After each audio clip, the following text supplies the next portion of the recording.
moçadinha, tudo beleza? Vamos fazer mais uma contextualização de conteúdo básico, né?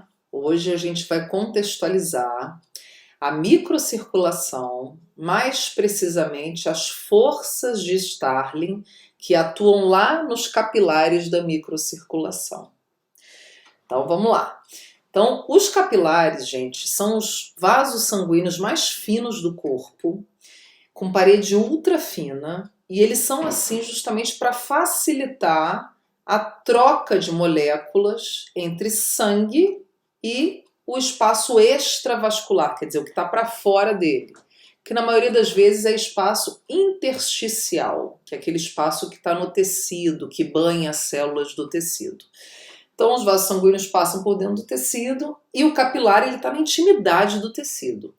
E lá no ponto do capilar é que a gente tem um processo de troca acontecendo. E essas trocas, gente, elas dependem da atuação de forças físicas, que são forças que movimentam principalmente água. Água é um elemento fundamental para que ocorram essas trocas. A água é que mobiliza, que impulsiona o trânsito de moléculas entre sangue e tecido e sangue, nos dois sentidos, né? Então é como se fosse a onda do mar, assim, que vai empurrando todo mundo. Então, no momento, essa onda tem que ir do sentido do sangue para o tecido, e num segundo momento, essa onda tem que vir no sentido contrário. Ela tem que vir do tecido para o sangue, tá? Então é que nem a onda do mar, ela não vem e volta, é a mesma coisa. Então é o seguinte, a gente vai ter dentro do vaso sanguíneo, no capilar, a atuação de duas forças físicas, que são as forças de Starling, que atuam em sentidos opostos. Uma vai empurrar o material do sangue para o tecido e a outra vai puxar o material do tecido para o sangue, tá? Só que elas vão estar em intensidades opostas em momentos distintos. Isso significa o quê? Num primeiro momento, a gente vai ter a força que empurra do sangue para o tecido com uma intensidade maior, tá? E num segundo momento, a gente vai ter a força que puxa do tecido para o sangue com uma intensidade maior, se sobrepondo à primeira. Então, que forças são essas? A primeira é chamada pressão hidrostática, que é a pressão exercida pelo líquido plasmático, quer dizer, que está no sangue, contra a parede do capilar, empurrando as moléculas para fora, expulsando todo mundo de dentro do vaso sanguíneo para o tecido. Tá? Então é a água empurrando as moléculazinhas todas para o tecido. Então é a pressão hidrostática. Então a gente tem a passagem das moléculas do sangue para o tecido. O outro elemento que a gente vai ter que está dentro da circulação sanguínea, que vai estar dentro do capilar, é uma proteína chamada albumina, que é uma proteína de elevado peso molecular e que ela vai exercer uma força osmótica muito importante. Então ela produz essa força osmótica, quer dizer, ela atrai moléculas de água para onde ela está. Ela está onde? Dentro do vaso. Ah, ela não sai no capilar? Não, não sai porque ela é grande. Ela não passa na portinha, ela é muito grandona. Então ela fica presa no espaço vascular, atraindo água para onde ela está. Tá? Então ela vai fazer com que a água do tecido vá para o sangue. Então o que acontece, gente? A gente precisa ter essas forças equilibradas para que a gente tenha, na mesma proporção de líquido que sai, a gente vai ter ele retornando, para que não haja sobra no tecido.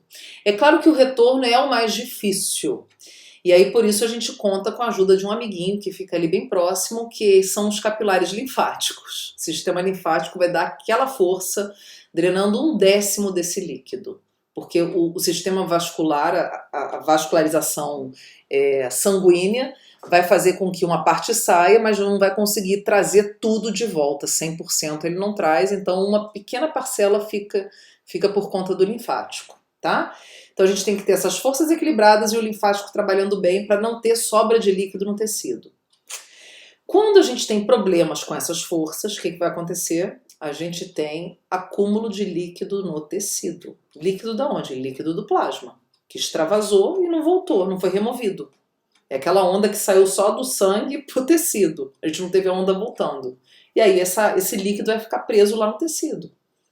E aí a gente tem a manifestação de uma condição que a gente chama de Edema é o acúmulo de líquido no tecido, no espaço intersticial, tá? Existe um edema que é o edema inflamatório, que é o que a gente observa na inflamação, que é quando você tem a presença de mediadores inflamatórios que atuam nesses vasos sanguíneos, nos microvasos, aumentando a permeabilidade desses vasos, deixando eles mais permeáveis e fazendo com que extravase mais líquido do que deveria em condições normais, tá? Então esse é um processo, é o edema inflamatório. Aí leva à formação de um líquido que tem um aspecto diferente, ele não é translúcido, ele é mais viscoso, é mais denso, porque ele é rico em albumina, e nessa condição a albumina sai do espaço vascular na inflamação. O que a gente vai falar aqui é sobre o edema não inflamatório, que é para contextualizar o que a gente aprendeu na fisiologia. Então é o seguinte, gente, esse líquido ele vai se acumular no tecido em 3 situações. Tá? Em 3, na verdade, situações não, quando a gente tem 3 alterações fisiológicas. A primeira, quando a gente tem o aumento daquela força que empurra para fora, que é o quê? Pressão hidrostática. A segunda, quando a gente tem redução da pressão de retorno, de puxar o líquido de volta para o vaso sanguíneo, que é a pressão produzida pela albumina, que é a pressão chamada coloidosmótica, tá? E o terceiro é quando a gente tem obstrução dos vasos linfáticos ou quando eles são removidos. Quando a gente tem redução da atividade de drenagem linfática no tecido, tá? Então são nessas 3 situações, 3 alterações fisiológicas que vão fazer com que o líquido fique retido no espaço intersticial. Tá ok? Aumento da pressão hidrostática, redução da pressão coloidosmótica, né, que é essa produzida pela albumina, essa força osmótica da albumina, e deficiência da atividade de drenagem do sistema linfático naquele tecido. Bom, como que a pressão hidrostática ela pode aumentar, gente? A gente tem algumas patologias que podem produzir isso. Uma delas é quando o coração ele apresenta o seu funcionamento insuficiente, que a gente chama de insuficiência cardíaca. Essa insuficiência cardíaca, na maioria das vezes, produz uma alteração que a gente chama de congestão venosa, que é o quê?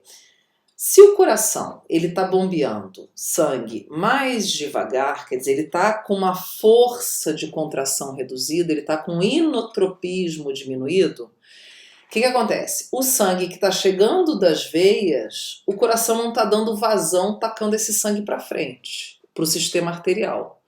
Então o sangue vai ficando acumulado nas veias, produzindo o que a gente chama de congestão venosa. As veias vão ficando congestionadas de sangue. Essa congestão venosa a gente vai refletir lá atrás no capilar. É que nem um trânsito, né? Um acidente na rua. Você tem um acidente acontecendo num ponto lá da rua, isso vai se refletir lá para trás. Né? Na avenida você vai ter o reflexo, quer dizer, vai ter um congestionamento de carro, um represamento de automóveis que pode se refletir por quilômetros. A mesma coisa acontece na nossa circulação. Então, se o coração não dá vazão para o sangue que chega do sistema venoso, esse sangue vai ficando acumulado dentro das veias. Então, na insuficiência cardíaca, ela normalmente produz a congestão venosa. E aí, qual é o problema dessa congestão venosa? Ela vai se refletir lá no capilar. De que maneira? Aumentando a pressão hidrostática, aumentando a pressão no capilar, a pressão do líquido dentro do capilar. E aí a gente vai ter maior saída de líquido, tá? E aí vai sair uma quantidade muito grande. Então a insuficiência cardíaca congestiva do lado direito do coração, quer dizer, de ventrículo direito, o ventrículo direito ele está recebendo sangue de onde? Das veias cava. E ele tem que jogar esse sangue para as artérias pulmonares. Se ele não está dando vazão para essa saída, se ele está recebendo mais do que ele consegue jogar para frente, a gente vai tendo um acúmulo desse sangue aonde? Nas veias cava. Onde é que a gente vai ter esse sangue produzindo maior pressão? Em quais capilares? Do corpo todo, mas principalmente de membros inferiores, tá? Membros inferiores, porque já tem a questão gravitacional e tal, é tudo mais difícil. E aí nessa condição você vai ter a manifestação de edemas, por exemplo, nos pés, né, vão ser mais sensíveis, tá? E aí se essa insuficiência cardíaca ela for muito grave, né, quer dizer, uma área grande do ventrículo direito comprometida, você pode ter inclusive de membros superiores e um edema generalizado que a gente chama de anasarca, tá ok? Na insuficiência cardíaca congestiva do lado esquerdo, quer dizer, de ventrículo esquerdo, a gente tem que pensar, bom, ventrículo esquerdo, ele vai receber sangue proveniente de artérias, de veias pulmonares e vai jogar esse sangue para a artéria aorta. Se é veias pulmonares, esse sangue está vindo do pulmão. Então, se o ventrículo esquerdo não está dando vazão, está jogando para frente, esse sangue vai ficar retido nas veias pulmonares. Isso vai se refletir aonde? Nos pulmões. Então, eu vou ter aumento da pressão hidrostática no capilar alveolar, lá no alvéolo pulmonar. Consequentemente, eu vou ter extravasamento de líquido, edema pulmonar. Tá ok? Então, a insuficiência cardíaca congestiva direita, quer dizer, ICC direita, produz edema mais generalizado, né? E a ICC esquerda produz edema de pulmão. Então, essa é uma condição que mexe com pressão hidrostática. A outra condição, gente, é a hipertensão arterial. Então, a hipertensão arterial vai ser o determinante da pressão hidrostática. Se ela estiver elevada, a pressão hidrostática vai ter elevada. Por isso que, normalmente, indivíduos hipertensos tendem a manifestar edemas, principalmente nos pés, que a gente tem a ação gravitacional, que também vai ajudar essa história, né? O ponto onde é mais sensível que isso aconteça, tá? Bom, então matamos pressão hidrostática. Quando ela aumenta, isso acaba produzindo uma saída maior de líquido e deixando o indivíduo mais suscetível a manifestar acúmulo de líquido naquele tecido, quer dizer, edema. A redução da pressão coloidosmótica também vai produzir edemas, porque a pressão coloidosmótica é aquela força osmótica exercida pela albumina de puxar o líquido de volta para o sangue, né, do tecido para o sangue. Então, se eu tenho uma redução dessa pressão coloidosmótica, eu vou ter menos líquido sendo atraído de volta para o espaço vascular, quer dizer, mais líquido sobrando no tecido. Que condição vai levar a isso, gente? Qualquer situação que comprometa a concentração de albumina no corpo. Então, a primeira coisa que a gente pensa é: quem produz albumina? O fígado. Então, doenças hepáticas podem comprometer essa produção de albumina e você vai ter uma redução da presença da albumina na circulação, consequentemente, redução da pressão coloidosmótica, redução da presença desse elemento que atrai água de volta para o espaço vascular, tá? Além de doença hepática, então doenças hepáticas em geral, tá, gente? Hepatite, insuficiências hepáticas, hepatites virais, medicamentosas, doenças hepáticas de maneira geral, alcoólicas, né? Cirrose hepática, por exemplo, produzida por excesso de consumo de álcool. Então, o fígado doente ele vai produzir menos albumina, isso vai reduzir a pressão coloidosmótica, consequentemente o líquido vai sair do espaço vascular, mas não vai conseguir voltar porque não tem nada que puxe ele de volta. Ou então vai estar reduzido esse retorno. E aí a gente tem a manifestação do edema. Por isso daquela história que o pessoal fala, né? O cara é cachaceiro, o cara é mó pé inchado. É por conta disso, porque realmente ele tende a desenvolver edema se ele tiver comprometimento hepático já importante, tá? Já significativo. Uma outra condição é na desnutrição proteica. Por quê? Porque a albumina é proteína. O fígado só vai conseguir produzir albumina se a gente comer albumina. Comer albumina não, comer proteína, desculpa. Se a gente ingerir proteína na nossa alimentação, né? Que daí a proteína vai ser digerida e aí a gente vai ter a quebra em aminoácidos, em monômeros de aminoácidos, isso vai ser absorvido, vai chegar lá no fígado, o fígado vai pegar os aminoácidos e vai montar a proteína, a albumina, a molécula de albumina. Então, se o indivíduo não consome proteína, ele não tem como produzir albumina, tá? E no caso do alcoolismo, por exemplo, você tem uma associação muito grande, né? Normalmente o indivíduo alcoólatra, ele não se alimenta bem, e às vezes nem se alimenta, ele sofre de desnutrição proteica. Então você tem dois fatores aí produzindo essa situação de edemas.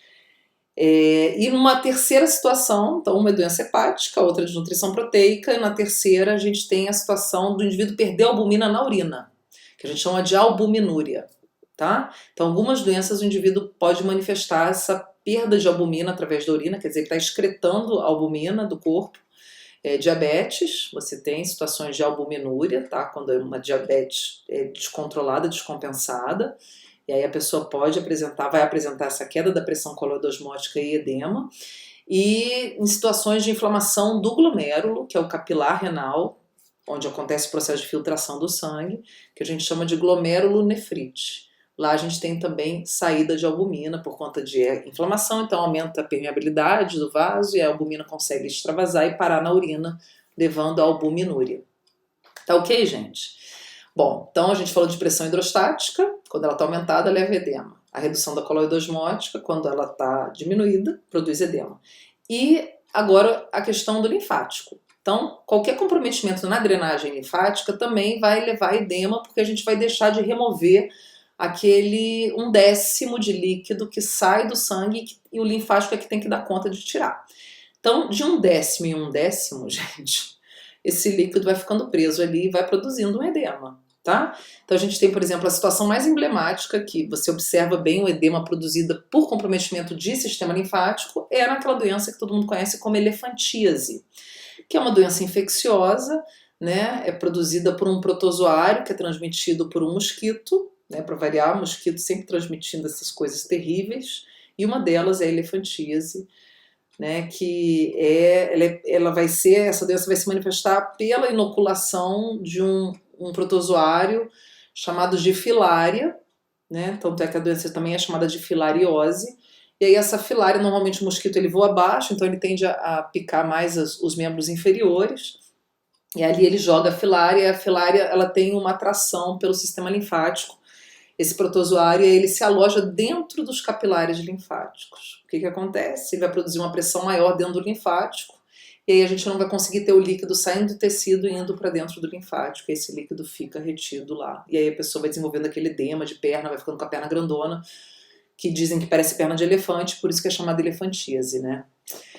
Numa outra situação também, que a gente observa bem isso, hoje em dia menos, porque se tornou mais refinado o processo cirúrgico, é em cirurgias de mastectomia.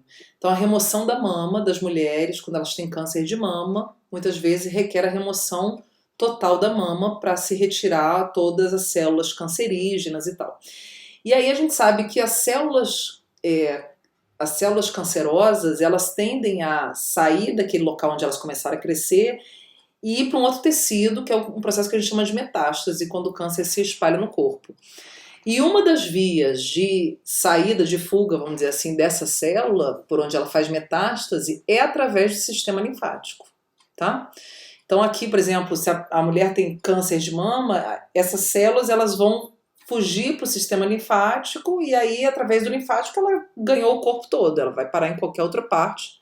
É muito comum elas irem pro esqueleto ósseo, né? Então, normalmente câncer de mama evolui para câncer ósseo, tem meio um padrão. E aí o que acontece, gente? Quando se faz, então, detecta o câncer de mama na mulher, vai ter que fazer mastectomia, tem que tirar tudo. Normalmente o cirurgião tira a mama e tira os ductos linfáticos que tem aqui nessa região de axila. E aí o que vai acontecer? Você tem um comprometimento da drenagem desse membro, desse lado da mama que foi removida. Porque você retirou o sistema de drenagem, que drena 1/10. E aí, com isso, a mulher normalmente tende a desenvolver edema de braço, tá? Ela vai tender a desenvolver esse acúmulo de líquido aí naquele membro, daquele lado que foi removido o sistema, os dutos linfáticos. Hoje em dia, já estão aperfeiçoando mais as técnicas para evitar esse tipo de problema. Tá ok? Bom, então era isso que a gente tinha para falar, né? Se deixar eu falo mais e mais e mais, porque eu vou falando e as coisas vão vindo na minha cabeça. Eu tenho vontade de falar mais, mas aí a gente vai ficar muito tempo aqui falando também e ninguém aguenta. Então, gente, era isso que eu queria contextualizar, essas forças de Starling nessa questão do edema, né? Não inflamatório. Inflamatório é outro papo, ainda maior ainda. E espero que vocês tenham gostado, tenha ficado claro e a gente se vê.